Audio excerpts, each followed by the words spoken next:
If you could tell your pet one thing and be certain they could understand you, what would you say? It is always an accident when I step on you. Please stop doing that meow. That sounds like hello at 3 AM. It's creepy. Meow. Is it me you're looking for? What if that's not your cat? Thanks, Satan. My pup is getting old, so I'd reassure him I love him, and I'll hold his paw till the end. And now your dog is aware of the concept of death. I love you. They know. I know, but I just want them to understand how much. Give them a big treat and they will.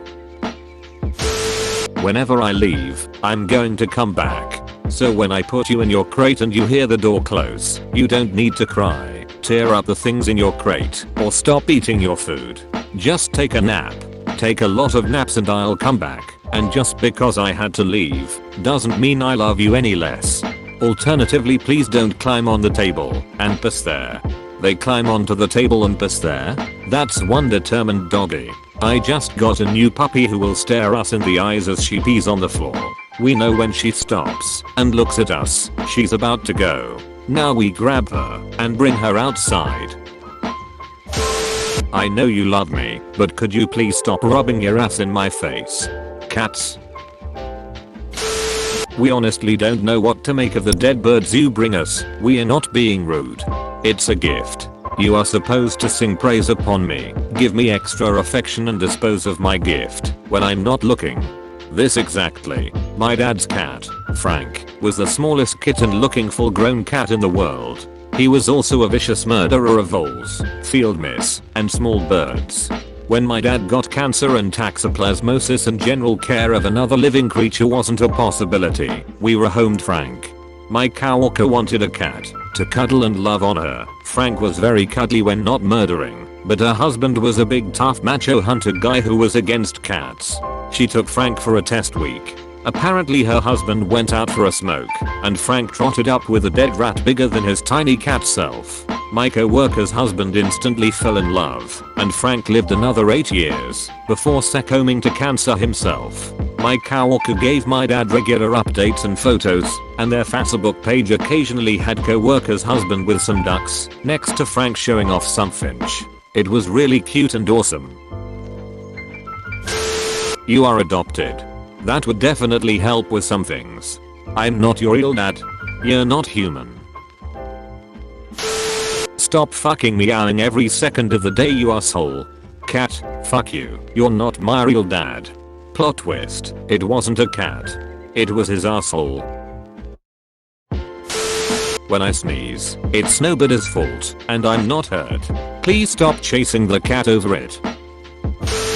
For the love of God, stop barking every time you see another dog and let strangers pet you. I get so embarrassed when this happens, because my dog is the sweetest boy until he sees a random dog. My dog has the same problem. He will charge and bark at every single dog. So annoying. We have trained other bad behaviors out of him, but haven't had any luck with this one. Stop taking used tampons out of the garbage and trying to eat them, you sick little weirdo. No shitting on the floor. This, for the love of God. I just watched you shit outside. You came to the door saying you were done, then came in and shit under the TV. FFS, stop so I can leave you out of your crate while I'm at work. It would be, I love you, I tried my best, I'll see you on the other side. And that I have their best interests at heart. After being in multiple heartbreaking scenarios, just wondering if they were okay. I didn't need to know that my very sweet, gentle cat likely got eaten by coyotes. But yeah, that is very likely what happened back then. Back when pets disappearing was a part of nature, in the early to mid 90s. The only reason I'm always gone all day is to make money, so I can take better care of you and get you things you like. I remember the first time I was struck by the thought, backquote shit, I hope my dog doesn't think every time I go to work that I'm actually just going to play in the park without him all day. My husband tells the dogs when he leaves for work that he has to go and make bones. To Marvin, if you weren't so annoying you could go outside. You literally just walk around the neighborhood meowing as loud as possible and all the neighbors hate you.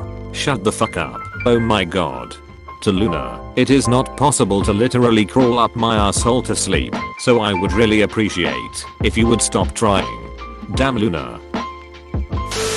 This is your scratch post. Use it. 20 euros scratch post, yet they decide to sentence our perfectly fine couch to an early death. $100 cat for a scratch post which is part of a cat tower. It's only a little cat tower. You are on medications that lower your testosterone level because your autoimmune disease. That's the reason you are so fat. It's not my fault. Don't look at me, bro.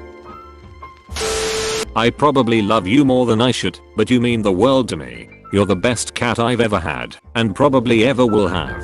I worry about losing you every day, and I know when you're gone, it will destroy me. And when I had to send you to live with my brother for 9 months last year, it's not because I didn't love you. Being away from you for so long killed me.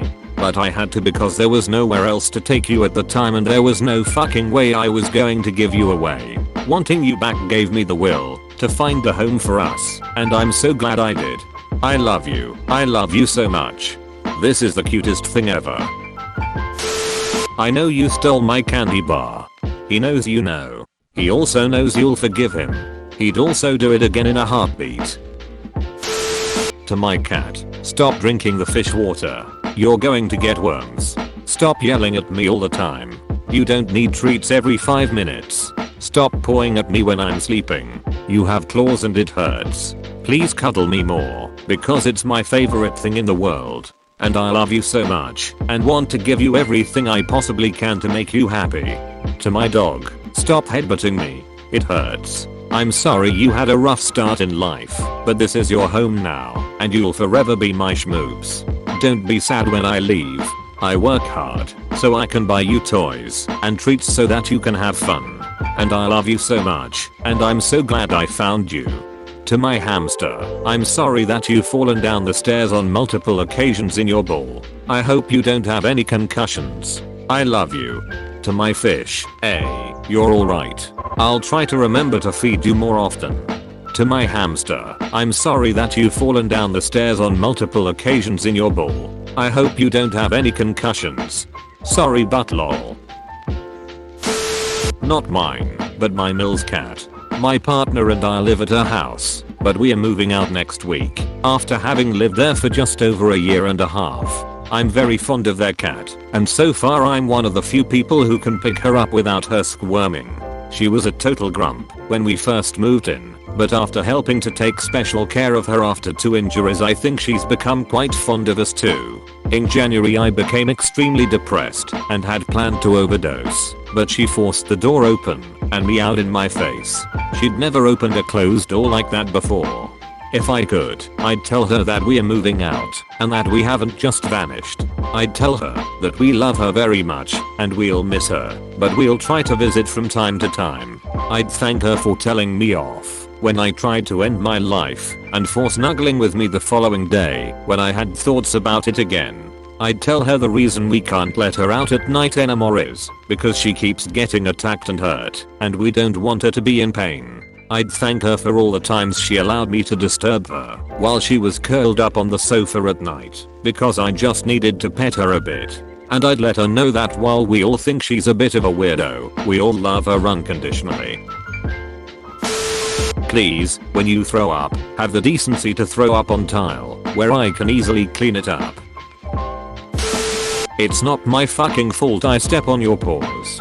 Stop running under my feet, and stop being so damn dramatic. You are fine. Now in all fairness, you stepping on his paw is the equivalent of our toes getting run over by a truck. The difference is that we don't run in front of a truck over and over again. Exactly. And I don't put my full weight down. As soon as I feel him underfoot, I stop putting weight on that foot. He's just over dramatic about everything. Shannon and I love you more than you will ever know. You have brought so much joy into each of our lives. When it's time for you to go, please let us know somehow, and we will be right by your side until the very end. Stop pissing in the porch. You have a litter box. Get a second one. Don't put it hidden away in a nasty spot, and don't put it near food or water. Ideally put it at the spot he or she's already pissing, the porch. Alternatively, your cat might be stressed from outside impressions. If you just don't walk away, I will continue to pet you. Don't be disappointed when I walk away. After you walk away, you ass. I still love you, my little kitty witty. Dude, my cat is the same way. He wants me to chase him through the house. I leave because I have to, but I will always come back home. Alternately, I'd tell him that the world and people and dogs out there are safe, and that he can be comfortable and happy away from home. Having a dog with separation anxiety who doesn't like to leave the house is a bit rough at times. I love you so much, but you aren't human, and you can't sit at the table. Good luck. I tried telling my cat that too. He sits on a chair next to me at the dinner table like a little human. I gave up. Honestly, cats get away with it better. One thing as in one sentence, or as in one thought. In any case, here is what I wish so badly to say. My dog does get lots of attention, and is extremely spoiled, living her best life. This is just between her and me. I'm sorry that I don't play with you and give you the attention you deserve like I used to. I have a shitty chronic illness, but I'm doing the very best that I can. I love you more than anything in the world. Chronic illness and pet care are a tough combination. Thank heavens my spouse picks up the slack. Same. I'm so grateful for my husband for many reasons, one being that he picks up the slack where our dog daughter is concerned. I would explain to my cat about where the water comes from. She is so stumped on how the water comes out, or she just loves scratching at a faucet. Stop watching me pee, it's creepy. You watch him poop though. Touche. The dog just guards me while I shower and never otherwise sets foot in the bathroom. The cat can hear me pitter patter into the bathroom and be running in before I lift the lid.